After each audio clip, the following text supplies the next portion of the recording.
Australia আর দক্ষিণ আফ্রিকার বিপক্ষে সিরিজকে সামনে রেখে মিরপুরে কন্ডিশনিং ক্যাম্পে কঠোর অনুশীলন করছেন জাতীয় দলের ক্রিকেটাররা। জিমের পাশাপাশি ব্যাটিং বোলিংয়ে নিজেদের ঝালিয়ে নিচ্ছেন টাইগাররা।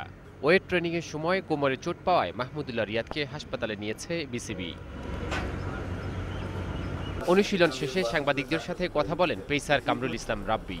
এ সময় তিনি জানান, ওয়ালসের অধীনে প্রত্যেক পেসারের উন্নতি হচ্ছে, সামনের দিনগুলোতে এর সুফল পাওয়া যাবে বলে দাবি রাব্বির। বড় মাপের একজন, তার তো কথাবার্তায় অনেক উপকৃত হই আমরা। আর অবশ্যই আমাদের টেকনিক্যাল বলেন, মানসিকভাবে বলেন, আর সব ক্ষেত্রেই আর কি আমাদের ডে বাই ডে ইমপ্রুভ হচ্ছে ওর মাধ্যমে। এদিকে দিনের অন্য এক অনুষ্ঠানে বিপিএল এর দল বসুন্ধরা গ্রুপের মালিকানাধীন রংপুর রাইডার্সের সাথে চুক্তি করেছেন টাইগার দলপতি মাশরাফি। পরে সাংবাদিকদের এক প্রশ্নের জবাবে তিনি জানান, নতুন দলের সাফল্যের জন্য প্রত্যেক খেলোয়াড় সর্বোচ্চ চেষ্টা করবে। টপ অর্ডারে কিছু ভালো প্লেয়ার আছে, লেট মিডল অর্ডারে তিসরা পেরেরা আছে, রবি বুপারা আছে। সো ফরেন প্লেয়ারের কালেকশন হয়তোবা খুব খারাপ না।